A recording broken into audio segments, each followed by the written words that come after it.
Welcome to the Radical Middle Podcast, where we believe the right solutions start with asking the right questions. With your host, Thomas McMurtry. Hi there. Welcome back to the Radical Middle Podcast. I'm your host, Thomas McMurtry here, joined again by my dear friend, Ian Hull here for our final episode on this series on the financialization of real estate and the Canadian economy. How you doing, Ian? I'm doing great. Nice to see you. Yeah, I hope you're not driving right now. I think you're in the passenger seat. So I'm definitely not driving. No, I got too much to think about to drive. Well, yeah, we've got to wind things up here. And I know you've tried to press some solutions out of me over the past couple episodes. But as you know, I've been trying to set the framework here, right? The key part of my research here and what we're speaking about is to try and ask the right questions. So I don't have all the answers, but we can, if we are asking the right questions and questioning the right assumptions, I think we will naturally lead us to better answers. So I'll throw it over to you if you have any questions ready for me. Yeah, no, for sure. And I mean, I really like that way to sort of approach this because, here we are in Canada. It's an unknown time. We've got trade deals that we don't know if they're ever going to come about. We've got pressure on the economy, but at the same time, things aren't exploding, and we may regret this. We may say, "Oh my God, you know what? They were exploding, and we just didn't see it." But right now, they don't feel like they're in complete chaos yet. We've got a credit situation that is still tied to the housing market. The banks have been reported now to be down $7 billion in loans. We've got this year. We've got a tremendous growth in renewals of mortgages. This is a big year for renewals this year, and so that's going to put more pressure on that core lending base. But just looking forward, can credit be really directed differently? Yeah, well, that's a big question that I'm a big fan of. Credit allocation, as I think I've tried to elucidate, is really central to either having a sustainable or an unsustainable economy where you're providing that new credit, that new money, as we learned, right? And so that's where I think the real bang for your buck, if you will, can come from policy in this regard is in redirecting those credit allocations. And it could be more modest. They don't have to be grand sweeping policy changes. But in terms of, shifting it away, I mean, to directly answer your question, pardon me, it would be about shifting away from low risk lending, which is this real estate, to potentially higher risk and longer term funding models. But I think that can be done. So whether or not it's just, directives from the central bank to our big six and our credit unions, to allocate more credit in different sectors, or if we come in with fiscal policies that actually make those investments less advantageous, right? Less like to discourage the speculation, the speculative side of this credit allocation. So I do think it's possible, and I think there's historical examples, especially in other countries, that might lead the way. But I think it comes down to incentives again.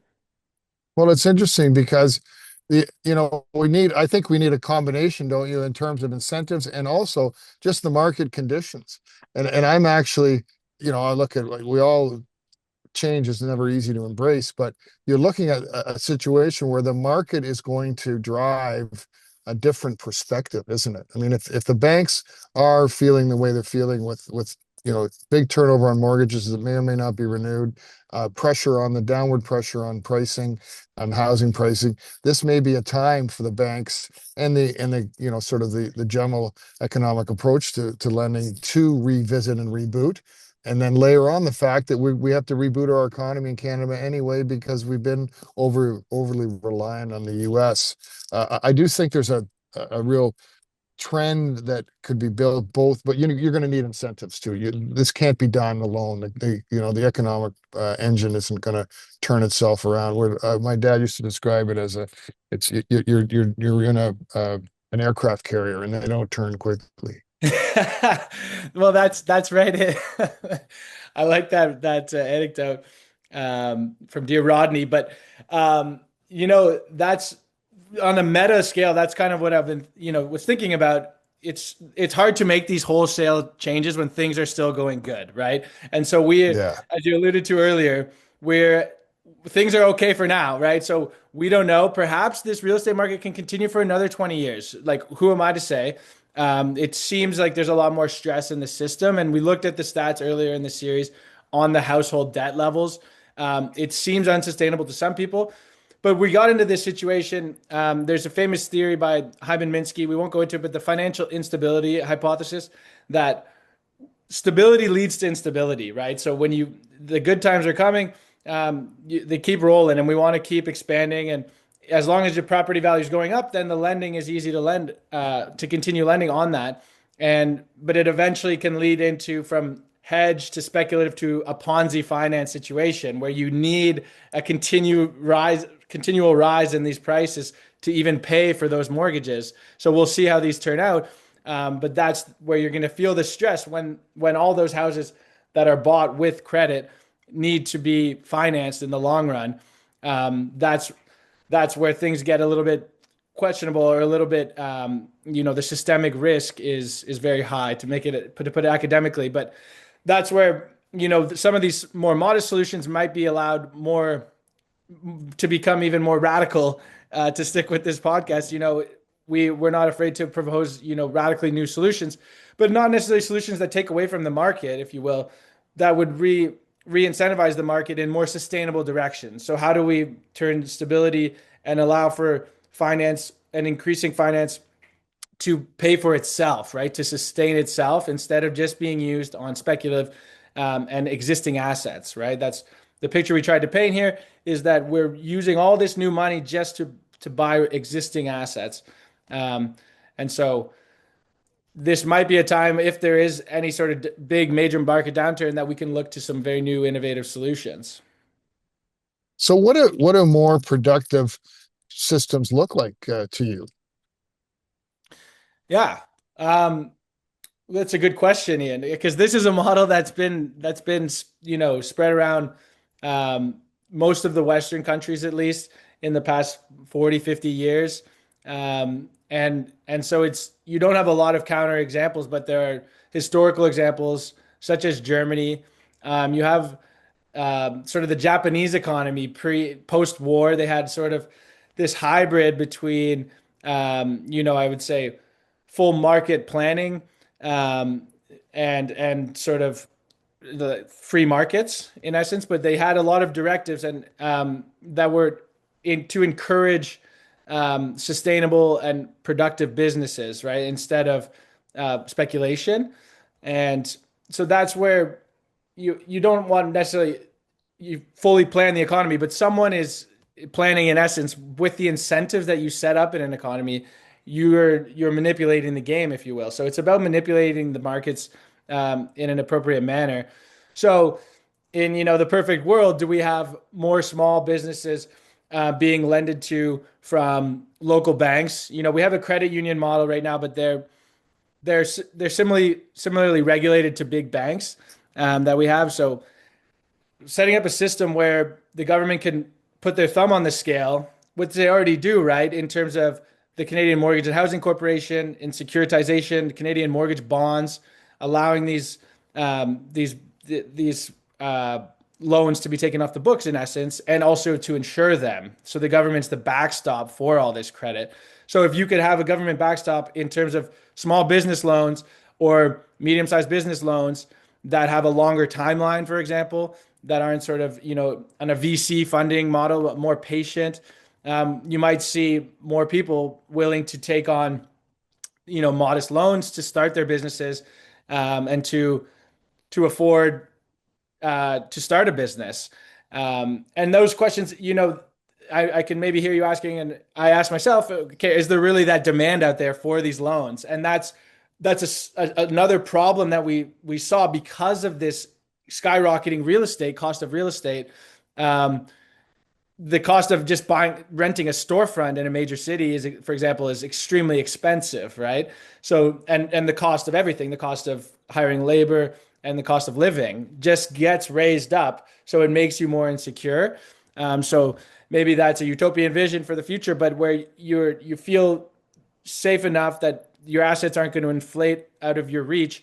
And so you can start a small business, something, maybe it's not going to be the next big tech startup, but something that services your community, your neighborhood, and is sustainable.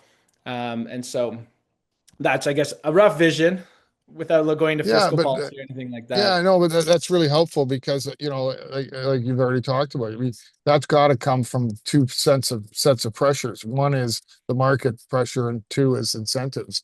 My theory is, for whatever it's worth, is I do think we're in a time where, we can revisit things. We're revisiting business relationships with our biggest business partner. Let's start revisiting our approach to lending. So I think that's really helpful, and I can see some real future in that and optimism. Yeah, I hope so. Yeah, we could use a bit of optimism. We got to stay off Twitter these days if you want to stay positive about our economic outlook, I suppose. That's right, and also from not isolating industries. Canada gets down. You get down a bit when you think too much about the car industry and the trouble they're going through, or isolating the real estate industry and so on. Because then when you sort of look around, things are still going okay, and there must be something that's keeping the lights on, so to speak. So while we're in this maybe a shift, it's now time to revisit. So I'm pretty excited about it. I got lots of optimism for the future. Yeah, the other piece there, if you will allow me, um, Yeah. that keep us optimistic, maybe, and throw some more ideas out there is this is, we alluded to land value taxation a little bit in our first episode and maybe a couple more times. And getting into those kind of taxes can seem really tough right now. And the goal of this podcast and hopefully others is to just redefine and question the core assumptions of all of our policies, including our fiscal policy. And if we could find ways to tax things which are highly inelastic, right? The kind of the goal when you think about a land value tax and other taxes on sort of quasi monopolies is to target things that are inelastic, and industries that are potentially they're only so valuable because of an exclusive right to, say, a mine, for example, or an energy source or land, which is not necessarily, again, back to a core theme here, is not necessarily due to your innovation. You didn't innovate a new product, some new IP. Maybe you're more efficient at getting the minerals out of the ground, but the real exclusive right to that, which is kind of a feudal legacy, is what's giving you all that value. So those sorts of industries that are bottlenecks are where we could shift tax burdens, including land. So we can still all, of course, aspire to own land and own a house, but if you're and lower charges on developing the land, but for holding vacant land, that's the kind of innovative tax we're looking at, which could hopefully offset taxes, corporate taxes on medium-sized businesses, and definitely income tax, right? What if we could lower income taxes? I spoke about this earlier, but if we could offset those elsewhere, you're talking about a huge burden lifted off of middle to lower income households. Well, yeah, it's so interesting because I just came back from Florida, and I know you know Florida well too, and that state is really focusing on lifting core taxes, income tax, property tax, all of those burdens off, and they are looking at other revenue streams. And it's actually, I mean, there's some real strong statistics to say the Florida might be one of the more economically sound states in all of the United States over the next couple of years as a consequence of that kind of rethinking. Whether that's the rethinking we want, I don't know, but it's exciting to see people who are looking at it as you say, different revenue sources to feed the same structures, but with a new perspective and not tied to the conventional land borrow against land. Yeah, exactly. I think there's a lot of, I think, exciting opportunities in that space. Like we haven't thought of there's not a lot of unique perspectives in the political landscape right now on tax policy. It's all a lot of the same stuff. You kind of raise taxes, and Yeah. I think there's creative ways to offset that and raise taxes in strategic sectors that won't, affect households and in the long run will be sustainable, and allow us to free up taxes in other areas. I think that's where a lot of the opportunity lies, and hopefully there'll be more opportunity to explore some of those taxes moving forward. Well, it's so interesting because you're also seeing, I'm finding in Canadian politics, more business-minded people are getting involved. We've got obviously Prime Minister, the leader of the opposition. Both of them have really sound either advisors around them or personal deep knowledge on economics. And we're moving away a bit from the teachers and the lawyers running the place, and that may help us too to really kind of revisit the approach of what all they'd ever do is creep up taxes, right? And that seemed to be the only solution. Yeah, that's really what it is, right?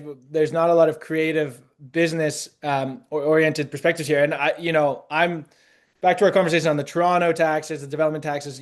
I'm no advocate for an ever expanding bureaucracy. I think there's a bit of maybe trimming of fat to be done there, especially in the Canadian context. At least more radical transparency is another position that I'm very fond of. Is where's the money going? And there's some people working on this, really exciting young people. Canada Spends, this group Build Canada. I like some of their work in terms of where's this money all going? Where, what's happening? We should be able to know where all our tax dollars are going. And I think hopefully with that kind of infrastructure in place, we can then lead to more of that work where we can actually trim some bureaucratic institutions that aren't actually doing anything anymore. And so we could also we don't I'm always talking about offsetting taxes because if I say let's just lower income tax by 30%, 40%, how much weight will that lift off lower income households? Well, we need that money. Well, do we need all of it, right? Like, have we Yeah. been spending wisely for the last several decades? Or is there also ways that we don't even need to offset it, right? We don't need to offset it, but we can, but in the long run, but we also maybe could use a lower budget. So those are interesting questions as well. Well, and it's got lots of controversy behind it, but AI, of course, is going to really drive some of this too, because it's able to take massive data and information and find out, really summarize it. And not that I'm actually personally a big fan of Elon Musk, but it's controversial as hell. But the point is that when he came in and tried to do what that trimming or looking at the spending, he was using his AI tools and finding out enormous amount of waste as a consequence of that. Now, there's lots of controversy in how you do it, and there's certain groups that get upset and so on, and that's a fight for another day. But I do think technology is also going to revisit things. In Ontario right now, we're going through this, I think, a bit of a funny little fight over freedom of information, access to the leaders' phones, cell phones, and all this sort of stuff. And I think to myself, who really cares? I mean, if you can't have some private conversations, if you're a leader of a country or a leader of a province, uh, then I'm not sure that you're going to get things done. But that's just a policy view. But the point is that we have so much better information available to us, grinding through it, using tools that exist now, and there are groups out there that are really doing a fantastic job of that. To just revisit, where is the money going, and is it the money that we want to direct that way? And if you can adjust 3 to 5% tax rates, you actually move the economy. Yeah, yeah. I'm not going to take any official position on Doge or Elon Musk. The No, radical middle will stay neutral. yeah, But I was thinking, those are, I think, good earnest policies. Can we audit the government? Can we see, yeah, how much are we giving to third party contractors? All of those questions, and the tools are going to be easier, as you say. I almost heard a case there. There's also going to be more tools that make central planning even easier. yeah. A Soviet dream, if you will. But on the flip side of that, you're wondering also where. Well, these are big questions beyond the scope of our series. But we might as well. Is AI going to lead to mass layoffs? Are we going to need a bigger bureaucracy for UBI? Yeah. So some sort of policy like that. Or can I see a vision? You asked me, what does a productive future look like? Maybe it's actually, despite having the AI tools that could have a perfect centrally planned economy? Do we encourage more decentralized decision making and get back to local business? After people can no longer work in the tech sectors because everything is just AI, is it going to be back to who's got a local bakery, the bike shop, and Yeah. maybe that's a little bit too small scale thinking, but that's kind of also a beautiful vision of the future as well, that it might become more personal. No, for sure. And I think it gives us an opportunity too to grind down on lending and micro lending and that kind of stuff. Those are all things that are much more attainable in a context of using the technology tools, and micro lending in and of itself brings you another opportunity to take some of the pressures off the conventional lending. Yeah. Yeah. Well, I think we're getting close to our end of our time here, Ian. I don't know if you have any more questions No, that for was me? great. It was really nice to see you again, and a fantastic way to wind up this series. We'll no doubt have more ahead of us, but great working with you on this one, and tremendous learning. So thanks, Thomas. Yeah, thanks so much, Ian, for your support and all the great questions. And we'll pray for another 20-year bull run of the real estate market here for the time being. All right. Thanks a lot, Thomas. Take care. Thank you for listening to the Radical Middle Podcast. Check out our show notes for further reading. For any inquiries, reach out at theradicalmiddlemedia@gmail.com.